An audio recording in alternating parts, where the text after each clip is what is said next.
Hey guys! Today I am here with my June wrap-up, and I did a pretty good job in the month of June, reading a total of 5 books. Most of them I really liked. I think I gave them all high ratings.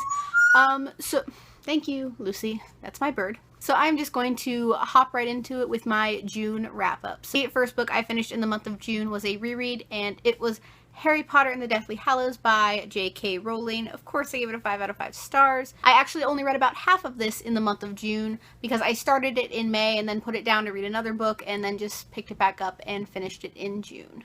The next book I read was like a contemporary memoir type book, and it is The Star Won't Go Out by Esther Earl.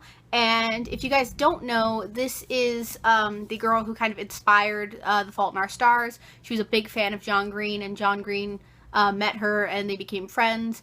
And it's a really, really good book. It's kind of like a collection of journal entries, and there's some artwork and some entries from her parents, and it's a really, really good book. And it's kind of sad, like, reading this and knowing that she had passed away. It was sad, but it was a really, really good read, and I really encourage you to pick this up. It's really fast-paced and easy to get through. I gave this one a total of 5 out of 5 stars as well. The next book I read, I don't own a physical copy. I read it as like an ebook from the library, and it is The Fill-In Boyfriend by Casey West, and this was the Once Upon a Read-Along book of the month for June, and I freaking love this book, but I'm not going to talk too much about it because our live show is this coming Monday, July 6th at 7 p.m. Eastern Standard Time, and I gave this a 5 out of 5 stars on Goodreads. It was such a good story. Loved the contemporary. It made me want to read more of her books because I've never read a Casey West book before, and it makes me want to pick up more of her contemporaries and possibly consider picking up her they're either fantasy or dystopian. I believe they're dystopian. I'm not sure. But it makes me kind of want to pick up those, but more want to pick up her contemporary novels. So you can hear more of my thoughts in the live show that'll be hosted on Elizabeth Book Babbles channel on Monday, and I hope to see you guys there. The next book I read was one of my most anticipated novels of 2015, and I'm so glad that I finally got to have it and read it and love it, and I still get to love it, and it is The Death Code by Lindsay Cummings. Guys, Lindsay Cummings is one of my favorite authors. This is one of my favorite duologies ever. I love it. In case you guys don't know, this is a sequel to The Murder Complex, which is one of my favorite books. It was in my top 14 of 2014 or whatever video that was. I think it was like a top 10 video. But guys, it was so good. This was such a great conclusion, and I actually feel that Lindsay Cummings left it open for a third book. Like, they say this is the last one, but I think she left it pretty open for a third book. And she's supposed to be coming to like a local bookstore soon.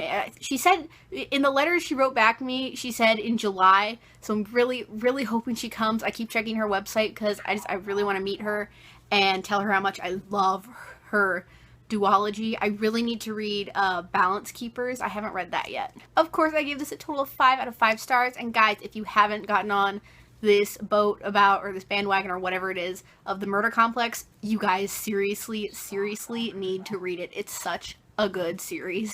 And the last book I read in June was another sequel, and it was Dangerous Deception by Kami Garcia and Margaret Stohl. This is the sequel to Dangerous Creatures, which is the spin-off series from Beautiful Creatures.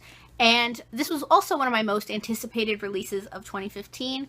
And I gave this a 4 out of 5 stars. I liked it. I did enjoy it. But it wasn't, one of my, favorite books out there. So, I wanted to give it, a 4.5. And another part of me wanted to give it, a 3. And I was like, no, it deserves a 4.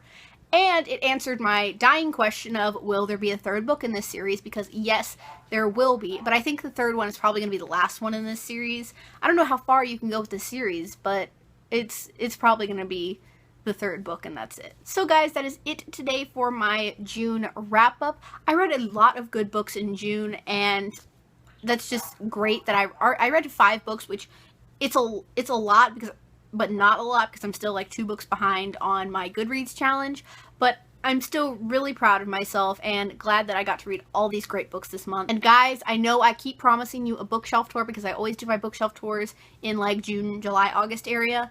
And I swear to you, it's coming. My shelves are basically done. I just need to do a once over and make sure I love them. But my room honestly looks like a hellhole right now from all the moving stuff, and there's boxes, and it's really, really bad. So we're gonna wait. I'm gonna wait until it's mostly clean. Like, I have one box here to unpack, and there's some more in the garage that I don't even know how many there are. But I promise, my life has been like ridiculously crazy the past month. So I will have a bookshelf tour soon, and probably soon I'm gonna have like a video explaining everything that's going on, because there's a lot of stuff that's been happening. But that's going to be a completely separate video. Like, it's probably going to be like what's been happening and stuff like that. But I'll talk about that in that video. But for now, that is all I have for this video today. Please down below tell me what you guys read this past month back in June, and tell me what you're planning on reading in July. And I will see you guys in my next video. Bye!